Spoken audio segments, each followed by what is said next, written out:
look at inking this Ninja with a little bit different brush. This one is actually, I think, a little rough, but sometimes that can be a cool effect. And I'm going to try to save this one so that we can look at this particular piece in color in another segment. So I'm just going to start right over the top of what I've got using this brush. You can see that it's got some thick and thin to it, and it's got a little bit of rough edges to it, and that can give it some nice character.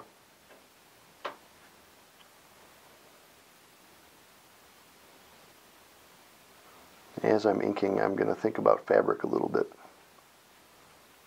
And when I say think about fabric, I'm going to think about some things that aren't in the pencil lines, and that is where the folds in the fabric are. I'm kind of making those decisions right now. I'm going to add a couple little shadows.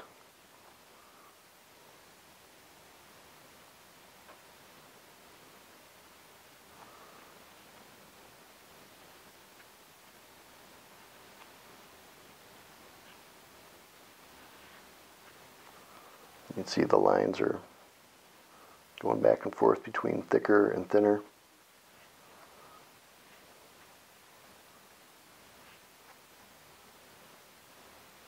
And again, these guys are kind of rough lines. Sometimes I like the spontaneity of these lines. Sometimes they frighten me too, because I do like to be pretty precise. Sometimes I get surprises that make me uncomfortable.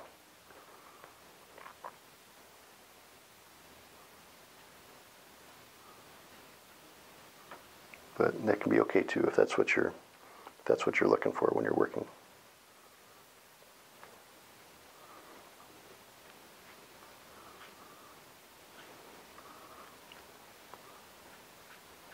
You can see these lines are maybe a little bit more expressive too than just a flat pen nib might give. Or like a Sharpie. You can do some nice things with a Sharpie, but it doesn't always give you the variety of lines that you might be able to get with something else.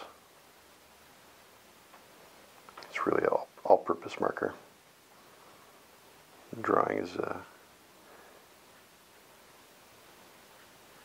sort of a luxury with that, because you can fill a lot of black space quickly.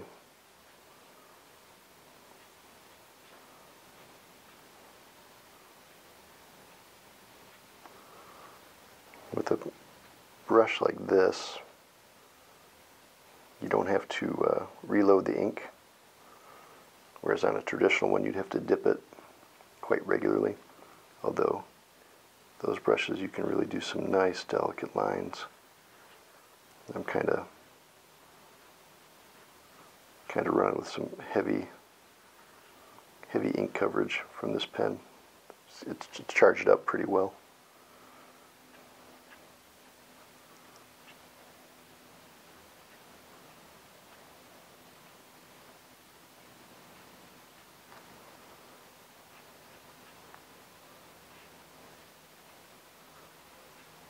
But the benefit of having a charged up pen is that the lines can be, they can also be pretty expressive.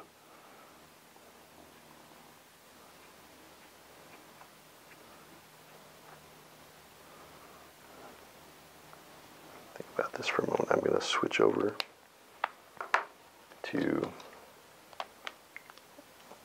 a fine pen because I want to have some control over these areas. So when I'm doing the Ninja's eyes, it's right where I want them. And then I'm going to look at, I want this rope to be about the same width all the way across. That'll be hard to do with that brush pen. But I can also work with the lines that that brush pen left.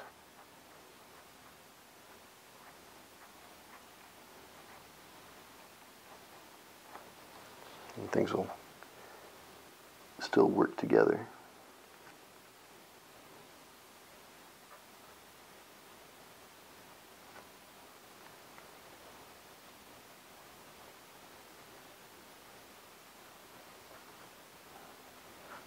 Go over to this claw blade, and I'm going to correct a little bit of this line that in my pencil was a little flat at the end. So it gives it more of a, it's more of a eagle beak hook look.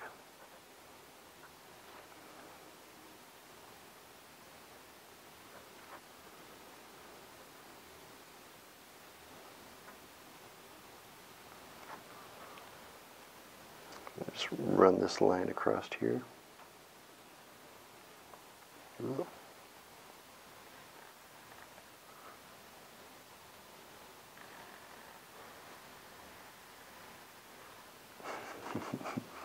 My pencil is it's a little thick still.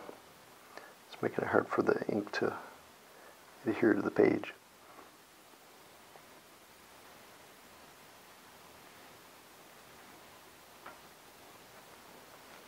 It may get a little interesting when I go to erase this.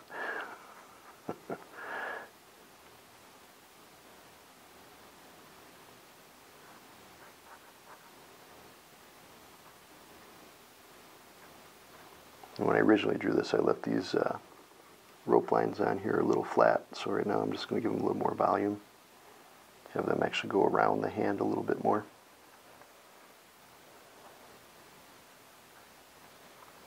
And then for the last bit, I'm going to go back to one of my favorite pens. I'm just going to throw some lines on here that you can see the thick to thin on them. And see if it enhances this wristband look.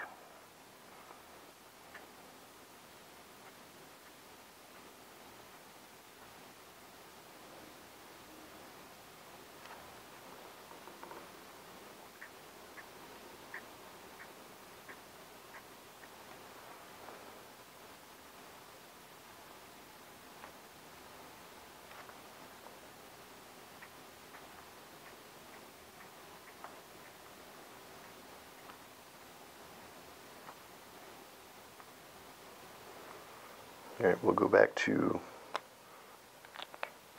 the step of erasing these lines out of the middle. Take all these pencil lines off. I like these white erasers that come in the holders, because I can be pretty precise about what I'm erasing most of the time.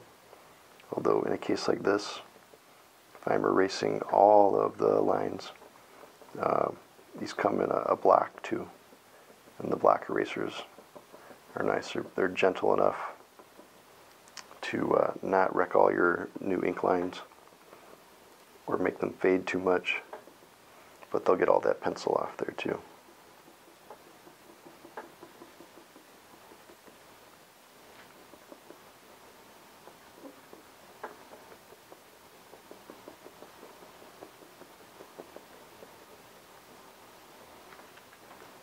Of course, if you drew kind of hard with the pencil like I did, it may not come off all the way.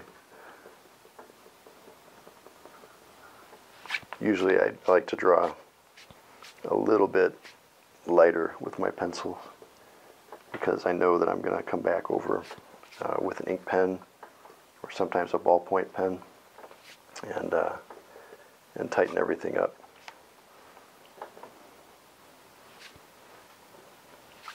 All right, and there is a nice clean kind of rough pen ninja. We're going to come back and color him later.